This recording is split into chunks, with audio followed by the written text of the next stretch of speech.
Hey guys, we've got a 10 minute with a small increment game against a player who's rated 828. So we're looking out for common errors that players will make in that area, and I have decided to go for quite a nasty Gambit.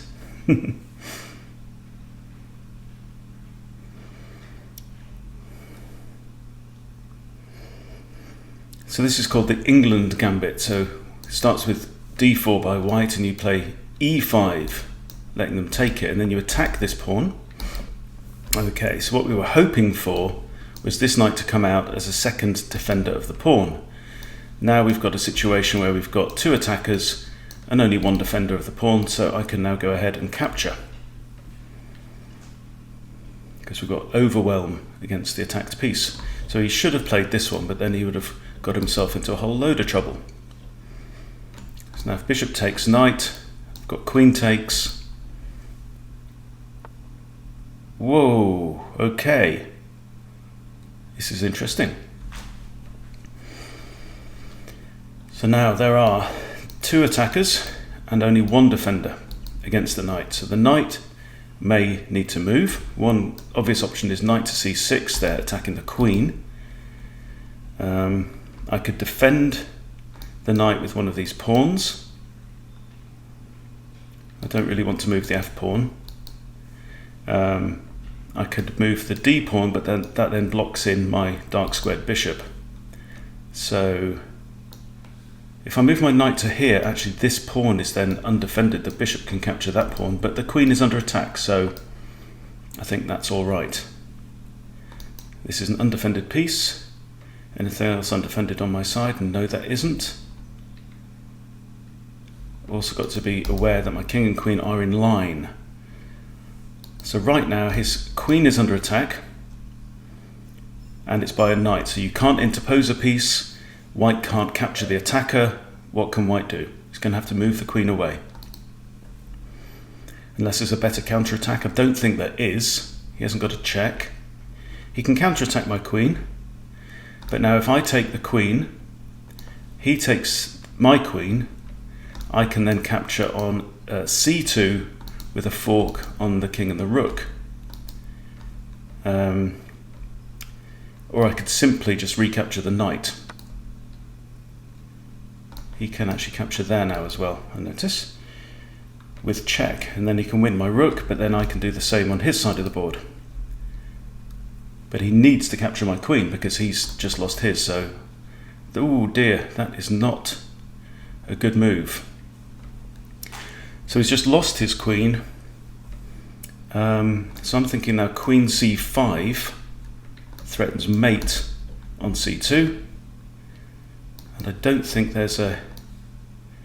So I'm threatening mate here. I'm also threatening the knight as well. Can't play knight there because, well, you can actually. Can play knight there, but then I simply move my king. If he grabs my rook, then it's checkmate. Okay, so move the king. He can come here with a fork, but he gets captured by a pawn. Not this pawn, it would be the f pawn that would take, because that would pin my knight if I get rid of this pawn. If my pawn goes there, it's gone.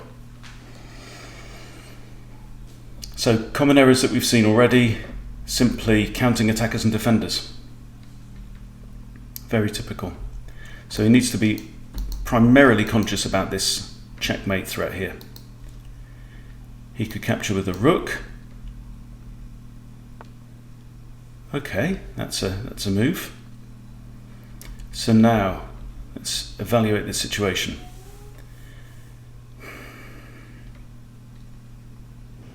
I'm up a queen for a pawn right now. I can't capture the knight because it's defended. Can't capture with the king because it would be in check, and that's not allowed. The pawn can't actually capture my knight because the pawn itself is pinned. So my checkmate threat is now not there. How about bishop to here? Then he could simply capture my knight with his rook. It's a decent move. I could move my knight away. Then if he captures with the knight, I recapture. If he captures my rook, I then get his bishop. That might be an idea. So even when you're ahead in material, it's really important to guard your lead. And I think that's probably the best move at this point, knight back to e6. So it attacks both his knight and his bishop. He doesn't have a threat with the rook against my king, so let's play that move. If he takes my rook, I get his bishop.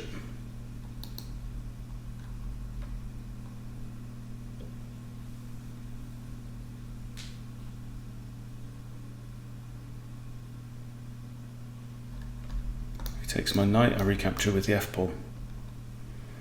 This pawn is actually pinned.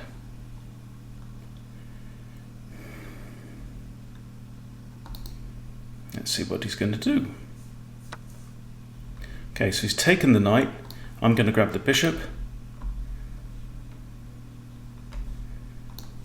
The rook is currently threatening this pawn. The pawn is defended once, twice.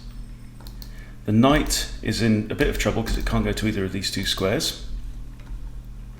So now I need to be thinking about getting my other pieces out and castle my king to safety, because this rook is very aggressive here on that file. Okay.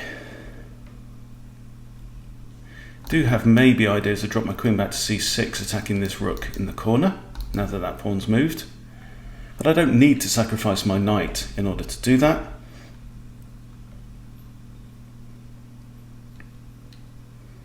Thinking I might just drop my knight back, say to e6, looks alright. Does kind of interfere with my light square bishop, but then my light square bishop might come here and attack both the knight and the rook along the long diagonal. So let's play that move. I'm well up in material, but that is no excuse. Okay, good move, good move. He's defending both of those. Excellent. I can actually move my knight back here now because this pawn is still pinned by the queen. Then I've got ideas of maybe capture there, but that's defended by the knight, so that's not viable. I want to develop. Can't move my bishop to there. Oh, I can actually, because it's defended by the queen there. So that's an idea. Let's move the knight out first. I'm not worried about this bishop coming out. Can't capture this pawn. I just want to move my bishop somewhere now, get my king castled. So undefended pieces on, that's not, okay, the bishop's technically undefended, and of course the knight in the corner is also undefended. Right. I have a check here. But I think I want to get my bishop out and castle my king. Knight's still trapped. Let's put the bishop here. It's just covering this square in case the rook has ideas of coming down there. Next I can castle. So my king's nice and safe. It's got lots of minor pieces around it. These knights are going to be very, very strong in defense. My opponent's position is a little bit open. He's advanced 3 pawns and he's lost this one. I've also got a check here.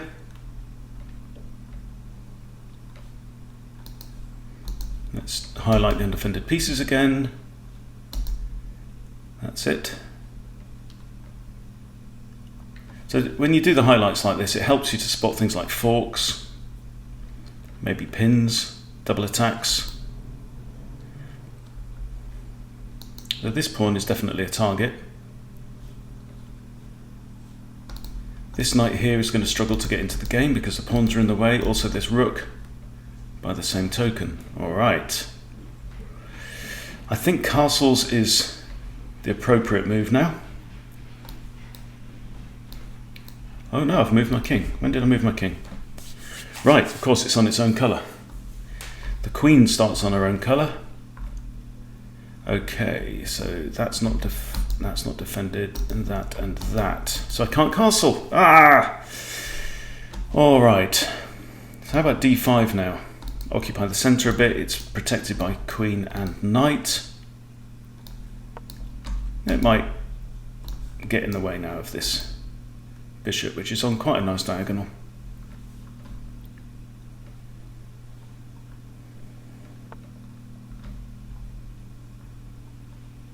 Okay, now if I push the pawn, again this pawn can't take because it's pinned.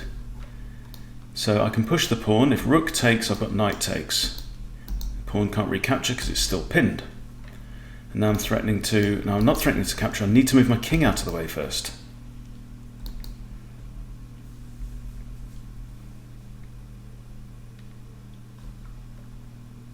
So I'm going to have trouble with my own h rook.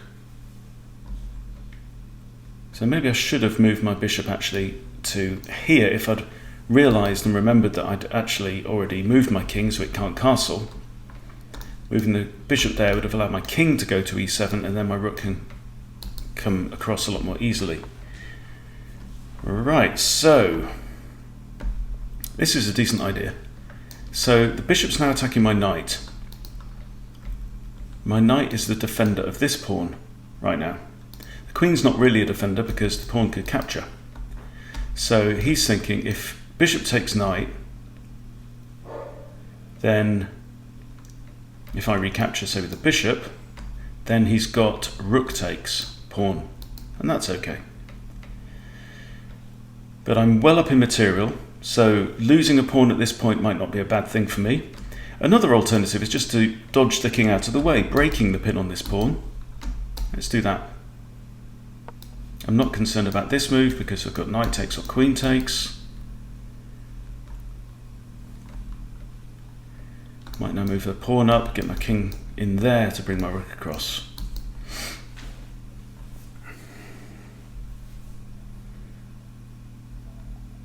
So some good play by my opponent so far. What's undefended? That bishop's now defended, and these are undefended.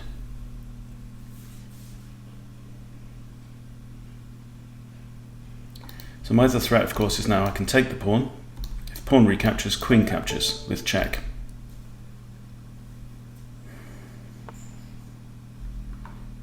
Okay.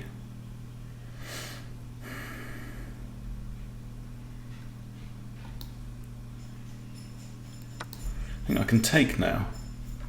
If knight captures, I've got a check here, and these pawns would both be undefended. This one would actually be defended by the knight. So let's see if he captures. He should capture with a knight really and keep these pawns together where they can defend each other. Keep them on adjacent files. But queen there would actually be a fork against the king and this pawn as well. That would leave him with an isolated pawn in the middle of the board, vulnerable to that knight.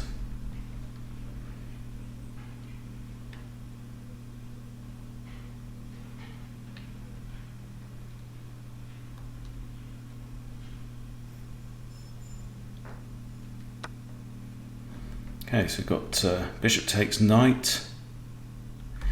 I don't have to recapture straight away because I have actually got pawn takes b2 check. Let's play that.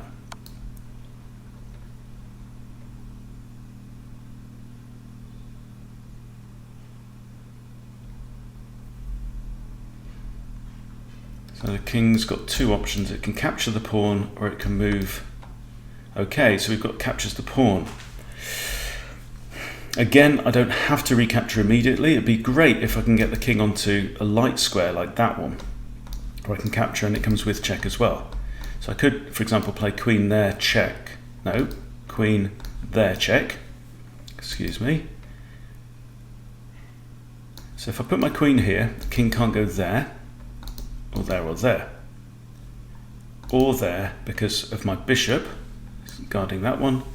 So he's going to have to go onto one of these four squares. Let's try it. Let's see where he goes.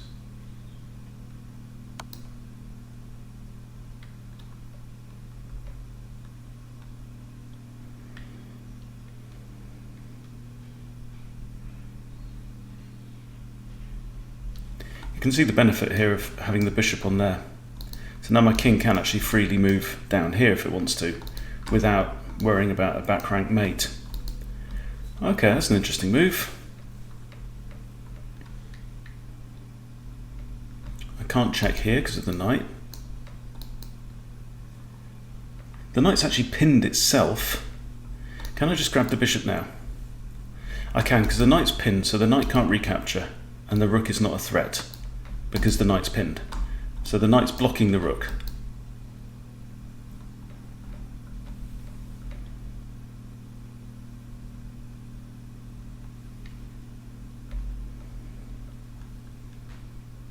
White's starting to run out of pieces a little bit here. I could even drop my queen back to the back rank, adding a bit of extra security and just grabbing this knight, which would be sensible.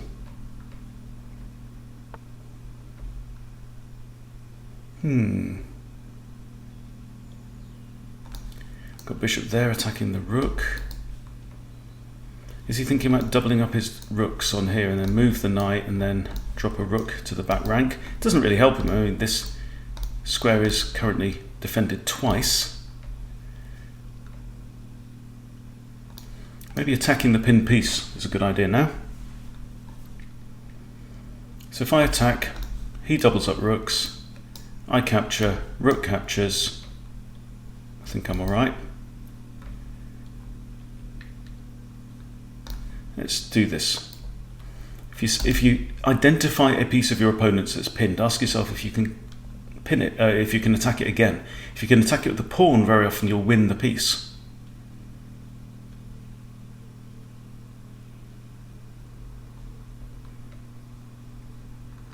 It would also be great to attack this with my queen, because that's already attacked once by the bishop, so if my queen can get to that square, it can be defended. I think what he has to do now is double up his rooks, otherwise the knight is lost. Okay, so do I want to grab the knight now? The knight's still pinned, and currently there's a log jam behind it. So I'm not obliged to capture now. There's a free pawn there, that's actually defended. These are the undefended pieces. If I move my king forwards now, then that's a discovered attack by my rook on the knight. That this knight still can't move. So really important in chess to realise, well, I don't have to do anything right now. Now we might have, for example, pawn pushes. That could be an issue. Then my queen will have to move away, breaking the pin, because she can't go anywhere on this diagonal, obviously. So I think right now, simplifying by grabbing the knight, he'll recapture with a rook. Now I think I push my king. I'm not worried about rook here, it's defended twice. So let's attack the knight. If knight goes here, I can capture with the queen. If knight goes here, I can capture with a pawn. Now this rook is pinned, of course, so this rook can't actually move. So I could actually also play rook d8, again attacking the pinned piece. Rook can't capture, so then I would get a free capture. That's probably the best move. Okay, good move. Good move by white there. I think that check here is the way to go. He still can't play the rook to there, it's defended 3 times. But the pin is broken. He can't block with the rook because I'll capture. He can now move the knight out safely and hit my queen, but he can't do it right now because he's in check. So he can't block, therefore the king is going to have to move.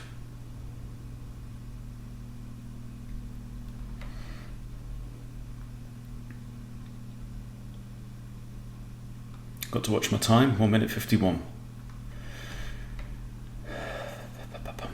So I've now got ideas of maybe doubling up, ganging up on this pawn here. If I can somehow keep checking and then grab that pawn, there may be a mating opportunity there. All right. think I should simply grab the knight now. I can come back with checking with the rook.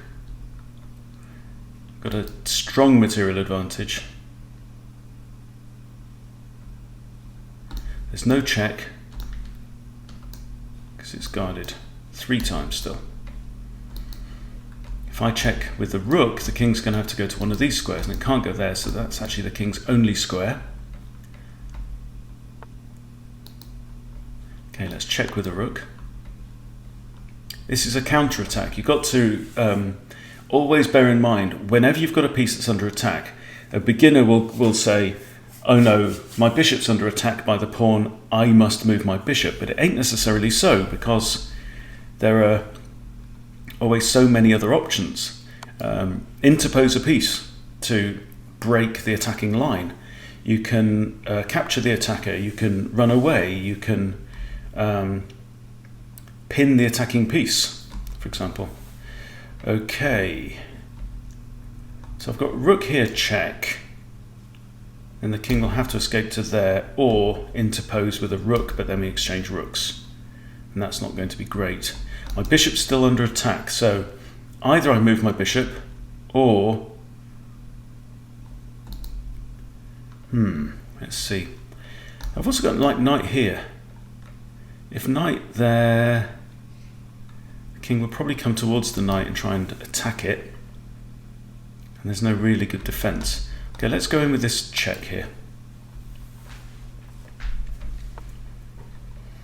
Alright, I have another check, or I can check with the queen. I think that looks good.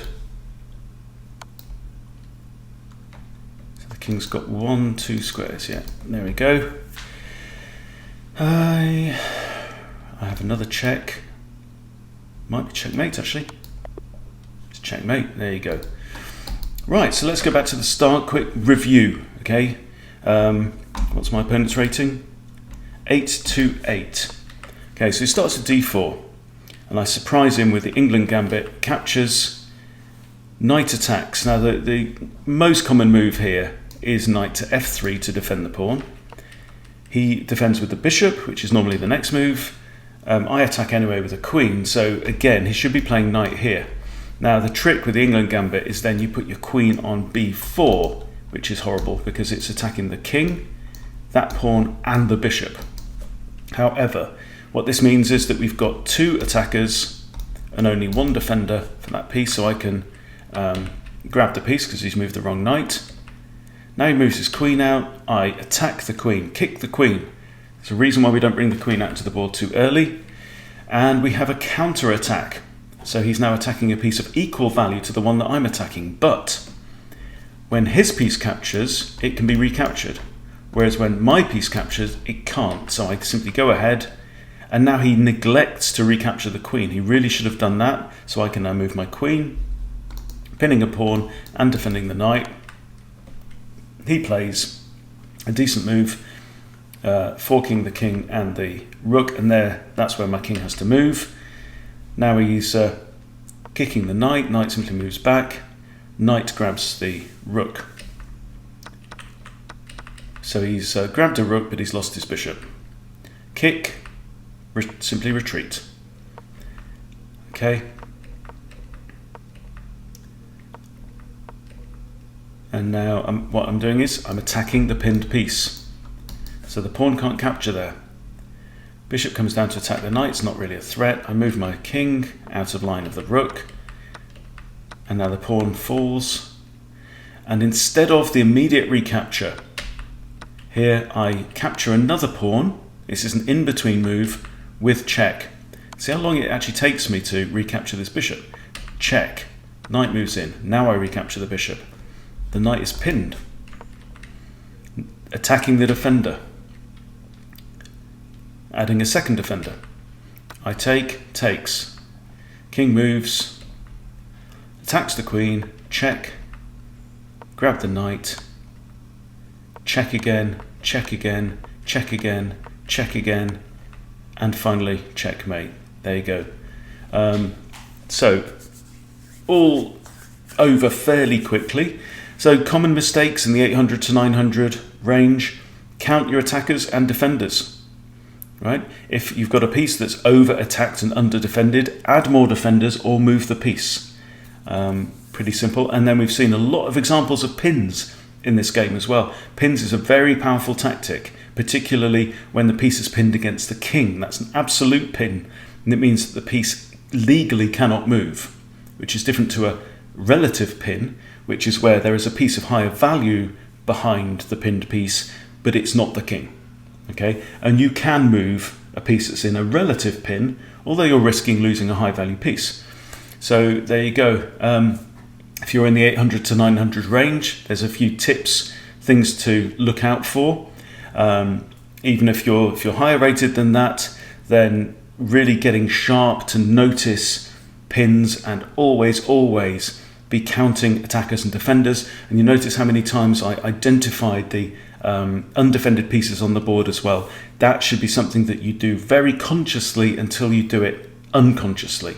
Okay, so thank you for watching. That was a quick game against an 800 rated player. Please subscribe to Chess Bootcamp if you want to improve to 1,000 rating points and beyond. That's what we're all about. Thank you for watching. I'll see you soon.